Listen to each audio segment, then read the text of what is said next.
Bueno, en esta mañana continuaremos como hemos venido hablando en todos estos 4 fines de semana que llevamos acerca de esa introducción del Sermón del Monte que Jesús estaba dando allí, ¿cierto? Esas bienaventuranzas representaron lo que significaba el inicio o de lo que él iba a seguir hablando en todo lo que es el Sermón del Monte, que es lo que hemos hablado, que está allí en Mateo 5, 6 y 7. ¿Listo?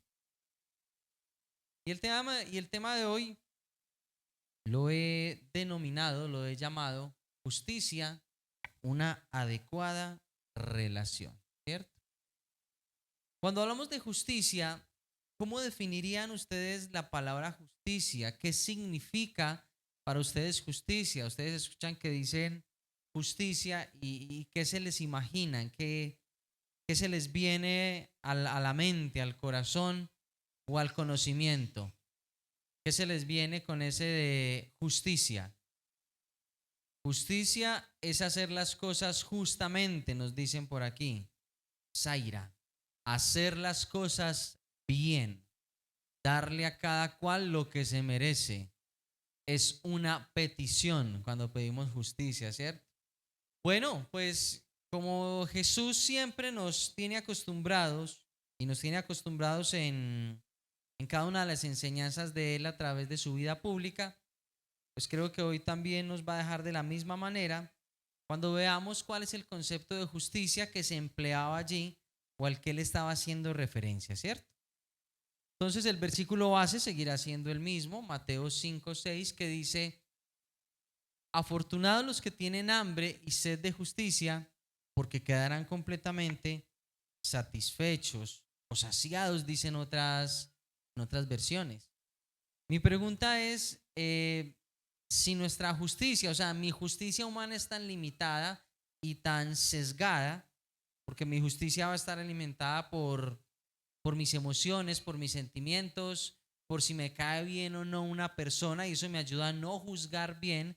¿Cómo es posible que Jesús nos diga que si usted y yo tenemos hambre y sed de justicia, pues vamos a quedar completamente satisfechos por Dios?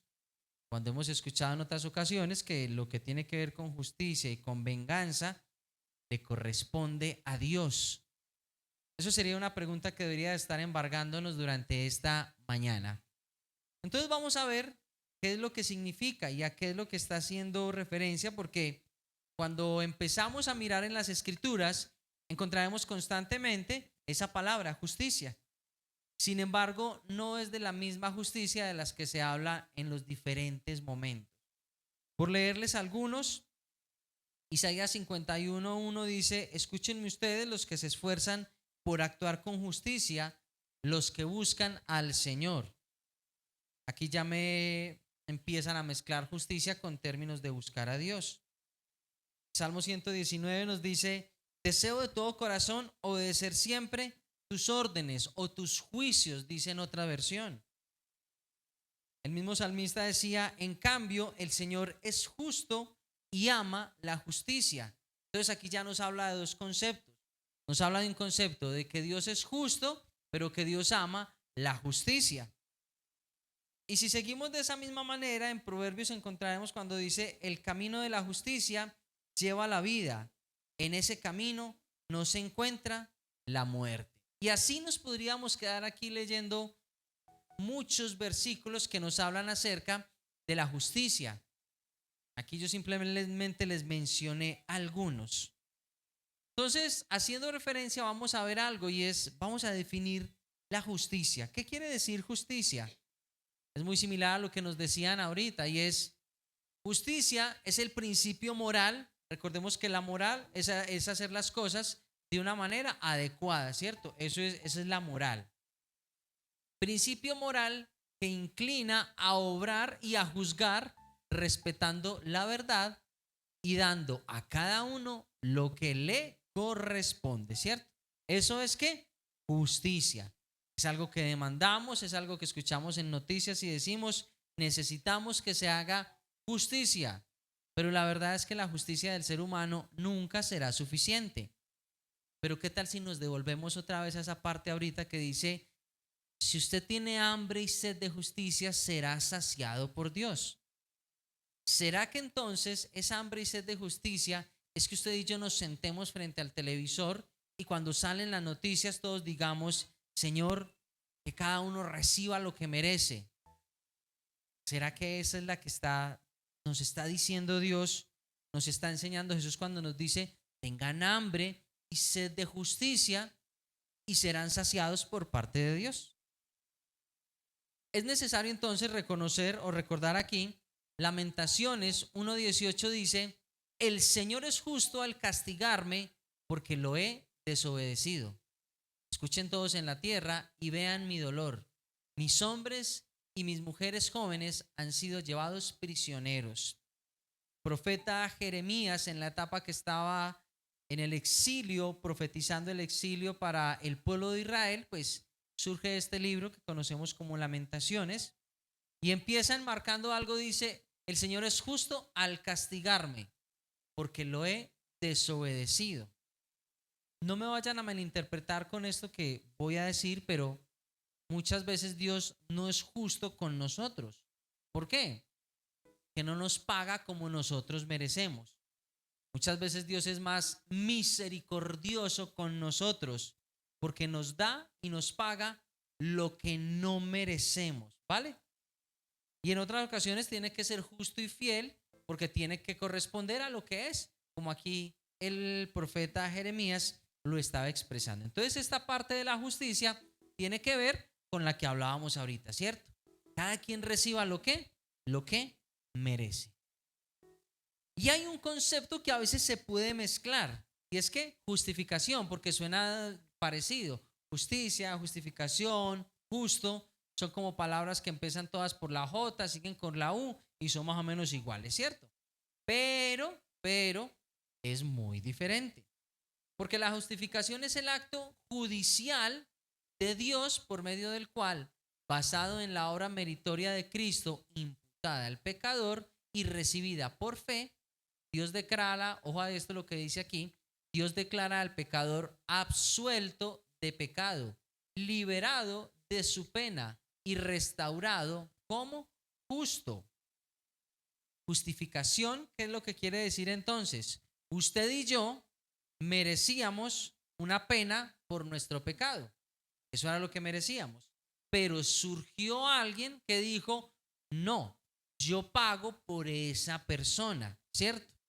Entonces Dios dice, listo, yo acepto que usted pague por esa persona, usted muera por esa persona y esa persona quede libre de toda culpa.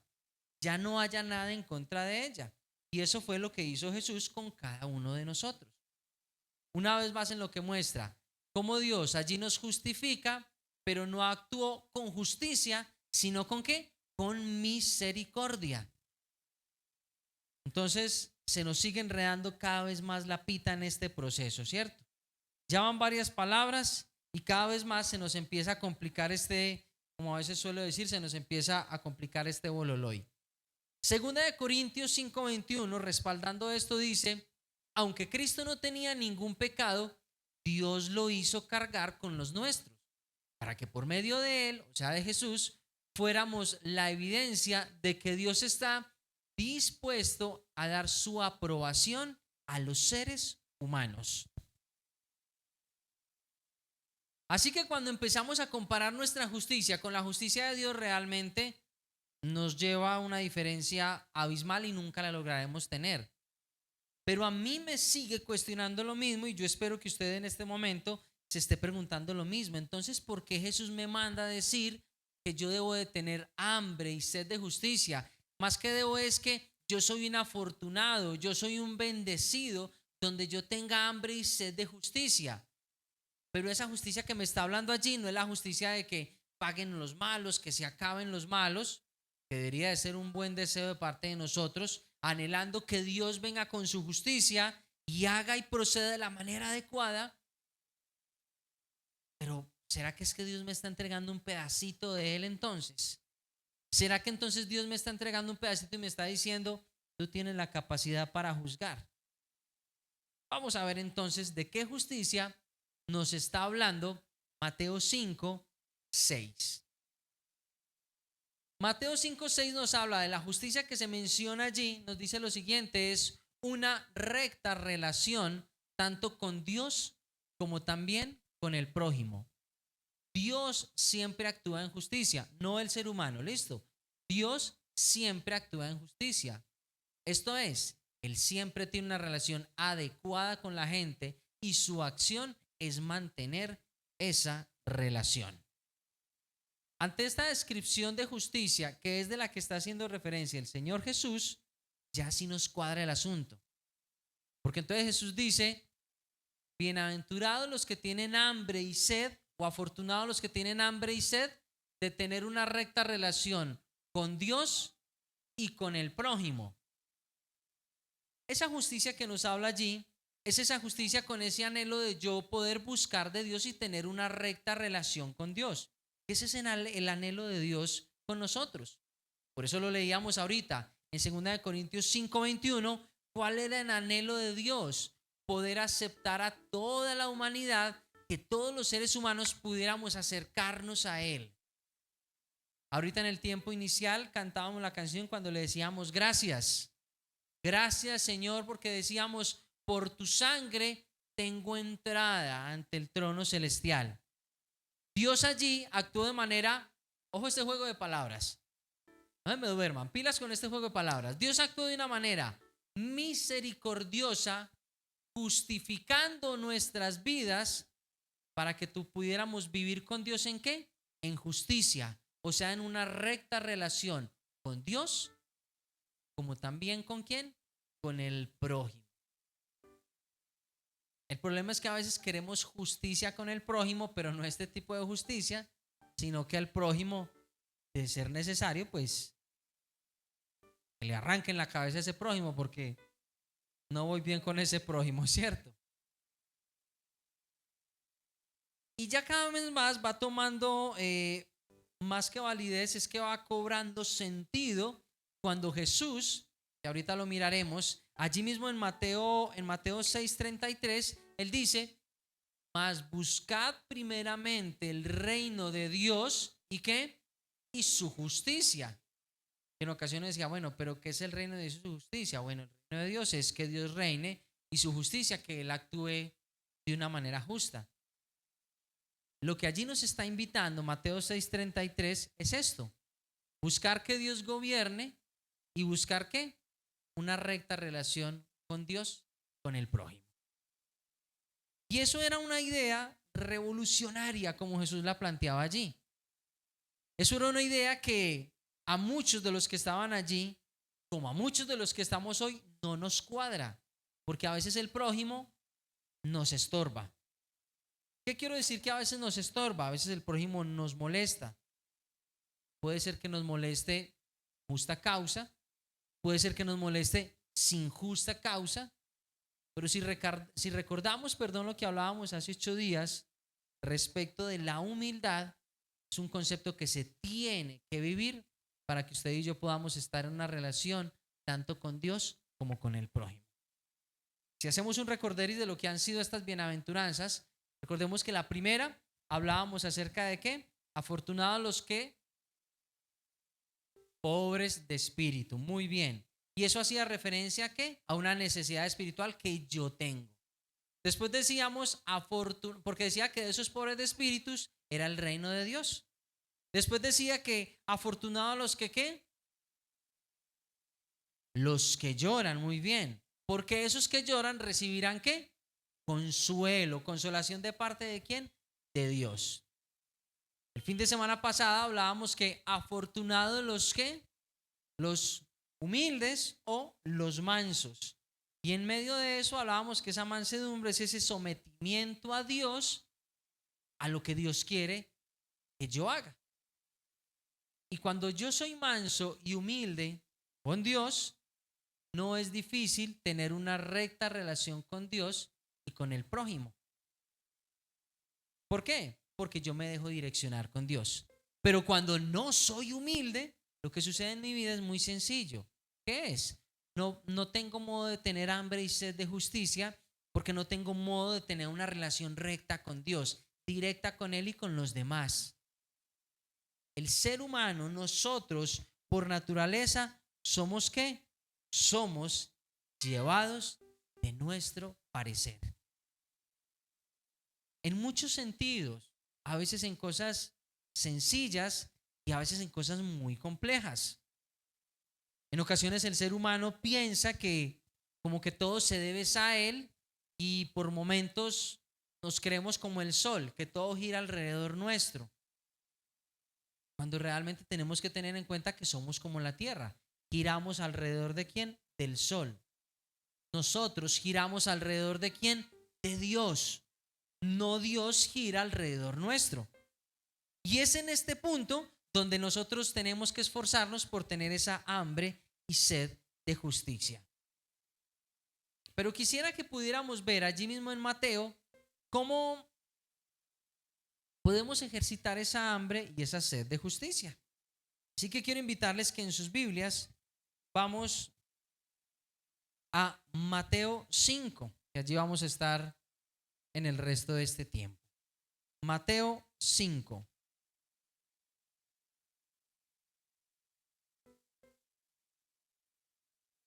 Y el versículo 20, Mateo 5:20, dice lo siguiente.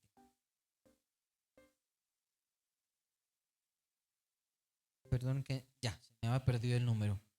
Porque les digo a ustedes, ojo, no entrarán en el reino de Dios a menos que practiquen la justicia, mejor que los maestros de la ley y los fariseos. Este versículo a mí en particular siempre me llamaba la atención, porque yo decía, ¿cómo se me va a negar a mí la entrada al cielo si no practico la justicia? Pero si yo me doy cuenta que yo no tengo la capacidad de juzgar de una manera adecuada, el único que puede juzgar con justicia es ¿quién? Es Dios. Pero aquí Jesús me está diciendo algo, me está diciendo que yo no voy a entrar al cielo a menos que practique la justicia mejor que los fariseos de la época. Eso me está poniendo en cierto caso como si yo fuera Dios.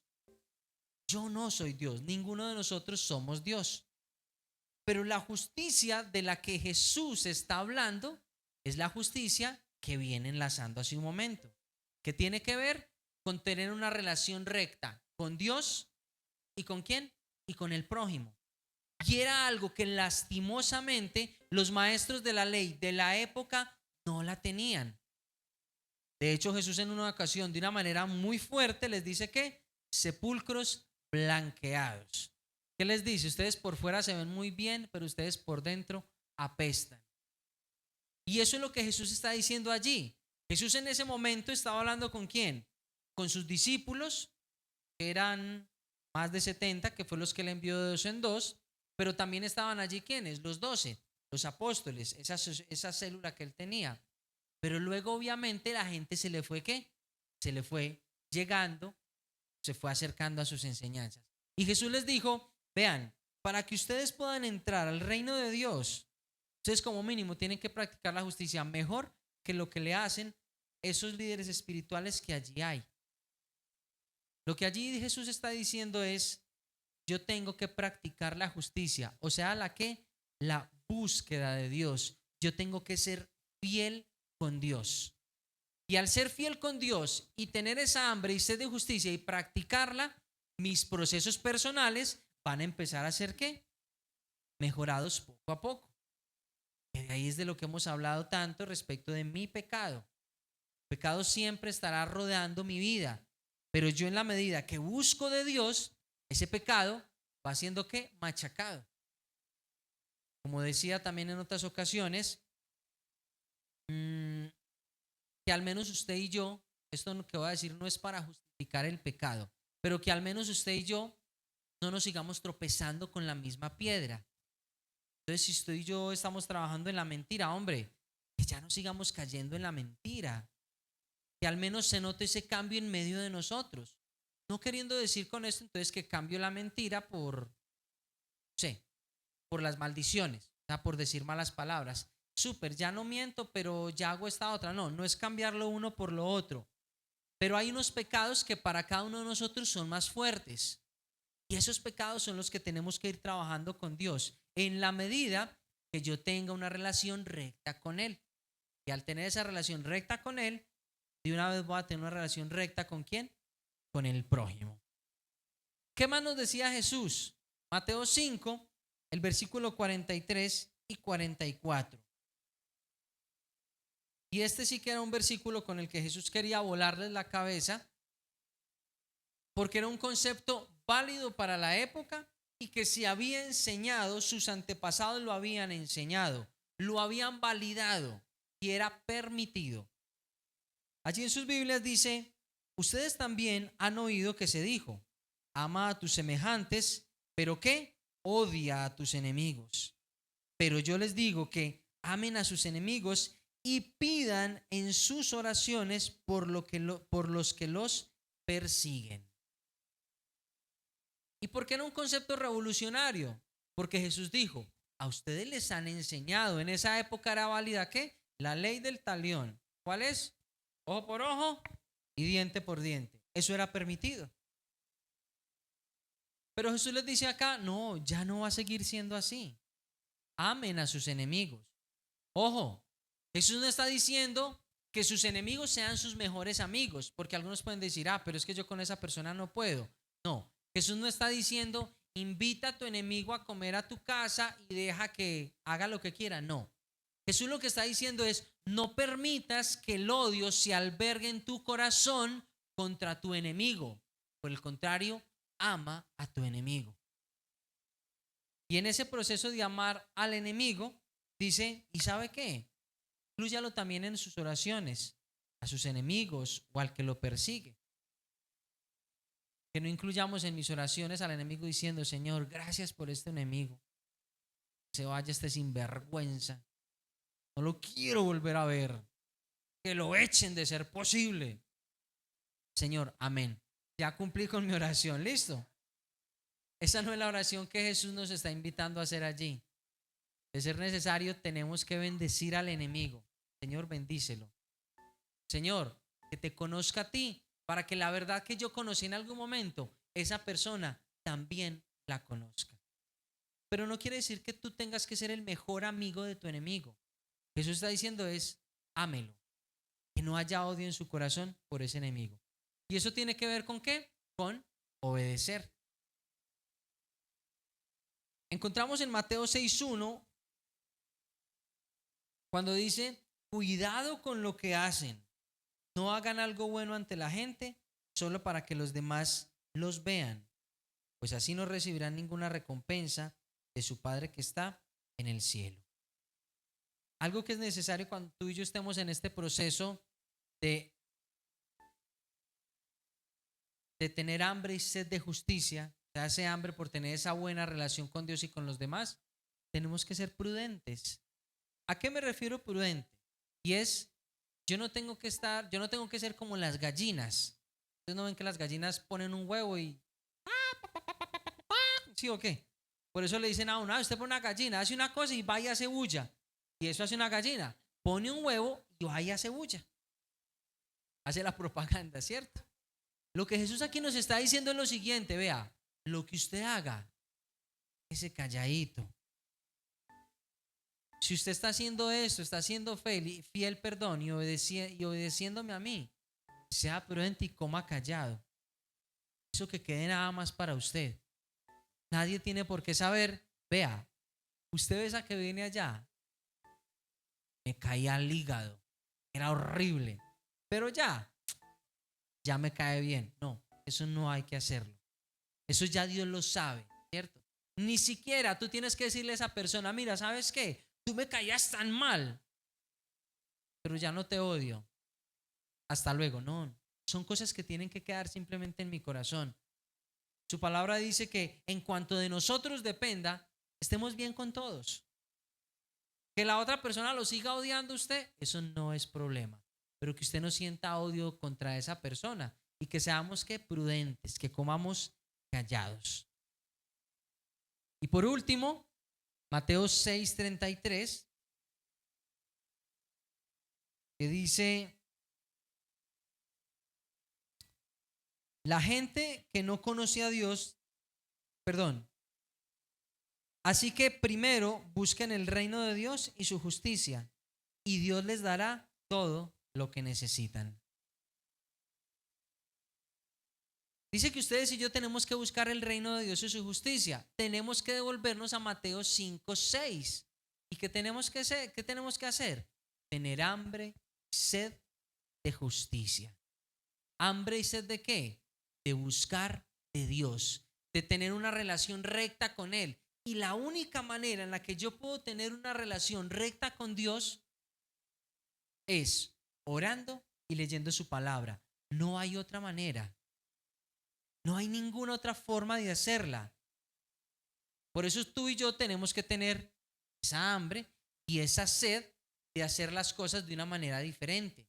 De hacer las cosas de tal manera que yo pueda acercarme a Dios y pueda permitir que su palabra empiece a renovarme a mí en todo momento y en toda circunstancia.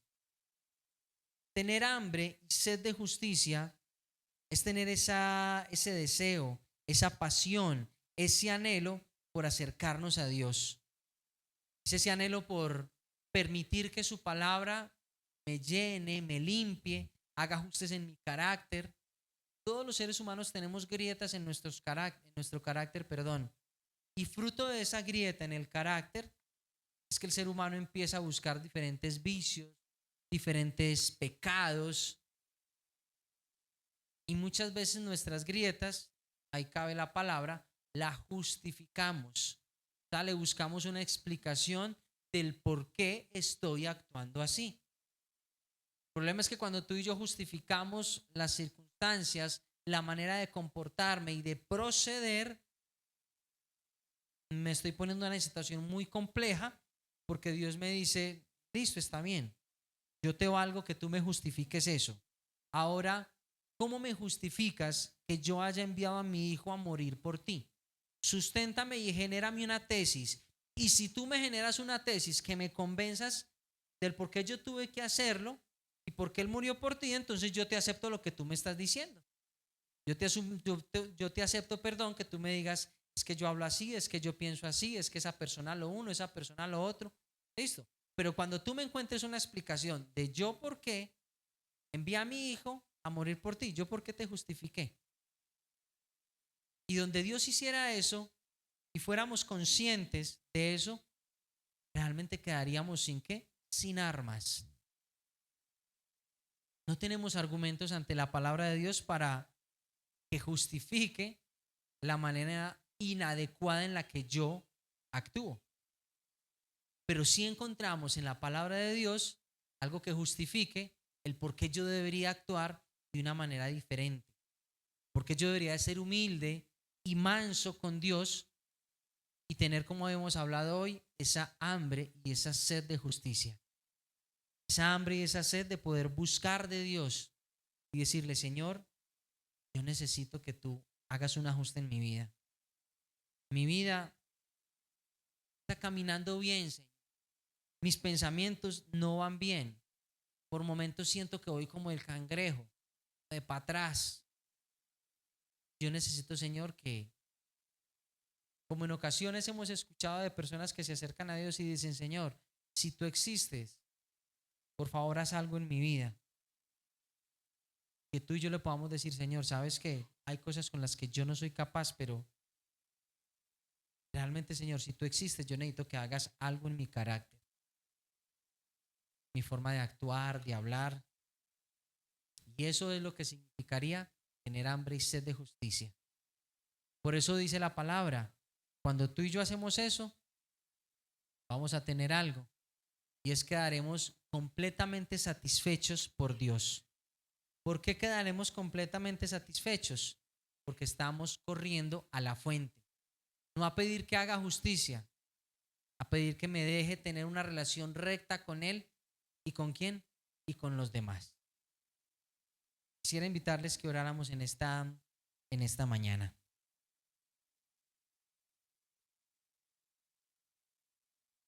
Amado Dios, hoy te queremos dar muchas gracias por tu palabra. Si no fuera tu palabra, Dios, la que logra cambiar nuestras vidas, realmente nada ni nadie lo podría realizar. Eres tú y solamente tú quien puede cambiarnos, Señor. De manera física, Dios, cuando tenemos hambre, vamos a nuestra nevera, compramos algo, Señor, pero comemos, Señor, para saciar nuestra hambre. Tú en esta mañana nos dices, si usted tiene hambre, si usted tiene sed de justicia, venga que yo lo puedo saciar. Pero tú nos dices, pero yo te quiero brindar no de esa justicia en la que busques que cada quien reciba lo que merece.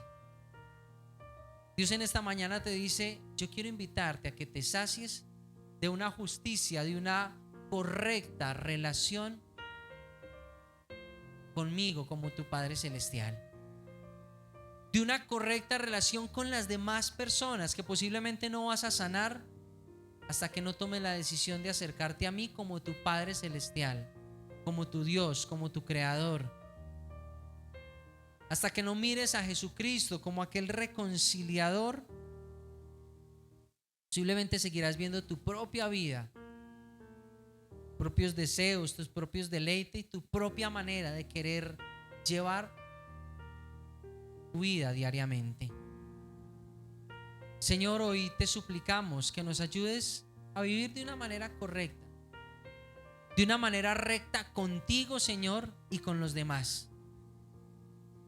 Entendiendo que esta es la mejor forma de atender a tu llamado, de atender a tu invitación cuando nos dices, afortunados los que tienen hambre y sed de justicia. Qué bueno los que tienen ese deseo de poder estar en relación conmigo, es lo que tú decías.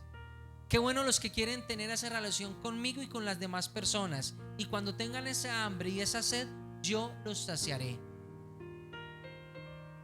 Jesús nos invitaba y nos decía, vengan a mí los que estéis trabajados y cansados, que yo los haré descansar. Jesús, en esos capítulos del 5 y 6 de Mateo, la invitación que nos hace es a vivir en relación recta con Dios y en una relación correcta y adecuada con el prójimo, con el que está más cerca de hacer el bien. ¿Cuál es la persona más cerca que tienes para hacerle el bien? Ese es tu prójimo. Con ese es con el que Dios quiere que tú vivas de una manera recta, que tú y yo vivamos de una manera recta. Señor, te damos gracias por esta mañana y por tu palabra. ¿Qué sería de nuestras vidas si tu palabra no estuviera allí? ¿Qué sería de nuestras vidas si tu palabra no trajera bendición, refrigerio, Señor, y arrepentimiento a nuestros corazones? Te oramos para que así siga siendo, Señor, y así se siga manteniendo en cada uno de nosotros. Quédate con nosotros y que tu Espíritu Santo nos siga hablando a través de este fin de semana y de esta semana que empezaremos el día de mañana. Es en tu nombre, amado Jesucristo, que te oramos y que te damos muchas gracias, Señor. Amén y amén.